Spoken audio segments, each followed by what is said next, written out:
Il est déjà curieux de savoir qu'un code électoral qui a été mis en place en 2012, il est déjà passé par plusieurs élections, élections municipales et législatives de 2013, élections présidentielles de 2018, et que jusque-là, on n'observe pas qu'on se soit penché sur ce texte, au moins pour y faire des retouches.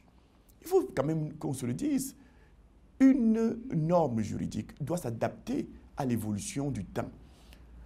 On doit pouvoir tirer des leçons de l'expérience pratique que rencontre l'application d'un texte qui a été conçu sur le plan théorique. À la suite d'une élection, il est donc important qu'on fasse le bilan et qu'on se projette dans l'avenir pour voir ce qu'on n'a pas pu bien réguler. J'appelle ici à l'exigence d'une réforme chaque fois qu'un texte est expérimenté. Et nous parlons ici du code électoral. Vous avez vu que les acteurs du processus électoral ont toujours décrié un certain nombre de choses. Parfois, il s'agit même des détails de forme qui viennent perturber le processus électoral. Il est donc important que ceux qui sont chargés de faire les lois aient une oreille d'écoute, notamment lorsque des revendications, des réserves s'élèvent. Je vais vous prendre un exemple. Voyons-nous, pour contester une élection législative, après la clôture du scrutin, on donne à celui qui entend se plaindre, contester l'élection, on lui demande dans les 72 heures de dire qui a gagné cette élection-là. Et s'il ne dit pas qui a gagné l'élection qu'il conteste, eh bien, sa requête est irrecevable. Mais nous savons tous que le Conseil constitutionnel, appelé à se prononcer définitivement sur les résultats des élections législatives, rend sa copie longtemps après les 72 heures qu'on accorde aux candidats pour se plaindre. Vous voyez, nous avons là une incongruité. On vous demande de produire une réalité qui n'existe pas encore. Un simple toilettage, une simple remise à jour de ce texte depuis qu'on parle de cette affaire, depuis belle lurette en tout cas, aurait pu conduire à un toilettage, toujours en parlant des délais.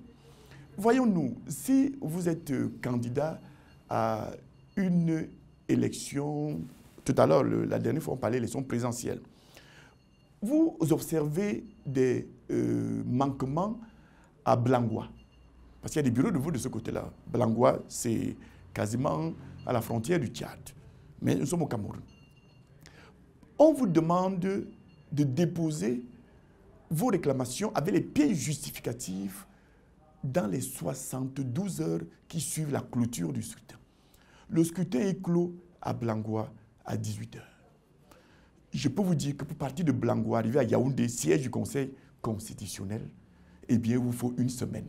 Vous n'aurez jamais le temps d'arriver à temps. Voilà autant de choses. Peut-être on aurait pu penser ici à une décentralisation ou une déconcentration du système de réception des revendications ou des requêtes, notamment pour des élections, où les dossiers doivent être déposés à la capitale du Cameroun. Vous savez qu'il y a entre Yaoundé et Blangois, il faut compter environ, en tout cas plus de 1000 kilomètres.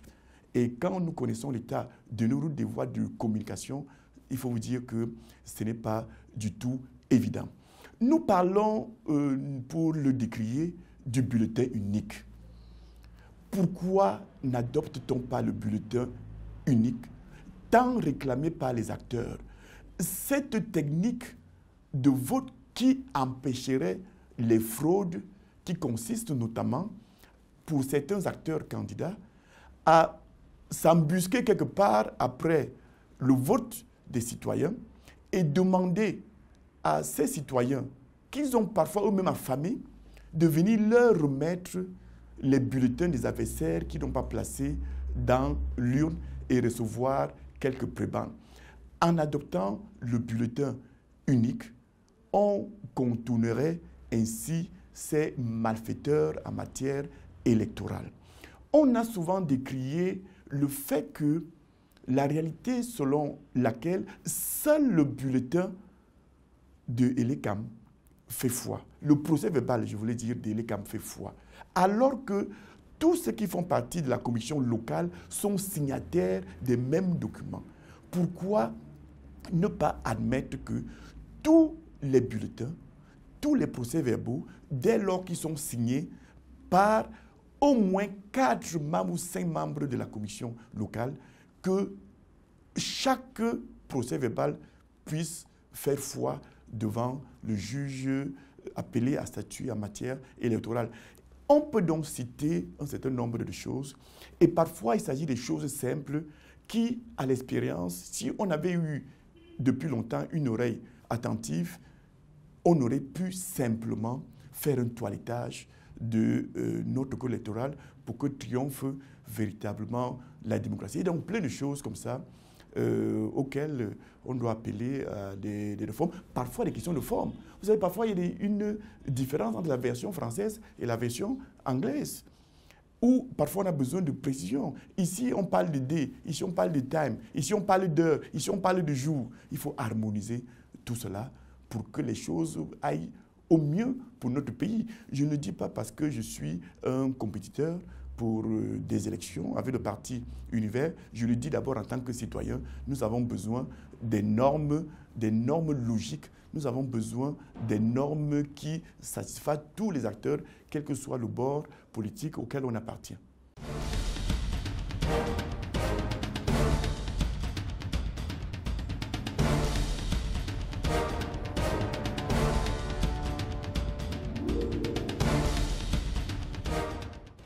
Je l'ai dit déjà quelque part, chaque acteur a ses stratégies, a ses tactiques. Je ne me permettrai donc pas ici de juger l'attitude du MRC qui a quand même en son sein des têtes pensantes. Ils ont leur stratégie. Sûrement, c'est une affaire de conquête du pouvoir. Mais vous savez aussi qu'il y a plusieurs couloirs pour accéder au pouvoir. Il y a la rue, il y a les armes qu'on peut prendre. Il faut savoir que tout couloir qu'on emprunte connaît aussi ses difficultés. Mais pour un parti politique, le seul couloir prévu dans un système républicain, dans un système démocratique, le seul couloir, ce sont les élections pour un parti politique. C'est donc avec beaucoup de regrets qu'on peut noter que certains choisissent de ne pas aller aux élections, alors qu'ils ont pris sur eux de créer des partis politiques. Il y a le boycott, comme vous le dites, explicite, mais il y a aussi le boycott implicite. Souvenons-nous que le Cameroun a plus de 300 partis politiques, mais il me semble qu'il y a moins de 50 partis politiques qui participent à ces élections. C'est là aussi une façon de boycotter et une attitude que je trouve à la limite absurde. Pourquoi créer un parti politique qui a pour seul couloir d'accession au pouvoir les élections et le moment venu, lorsque l'échéance se présente, on se débine. On ne va pas aux élections. Moi, je crois que, de mon point de vue, ne pas aller aux élections pour un parti politique, c'est œuvrer pour le recul de la démocratie.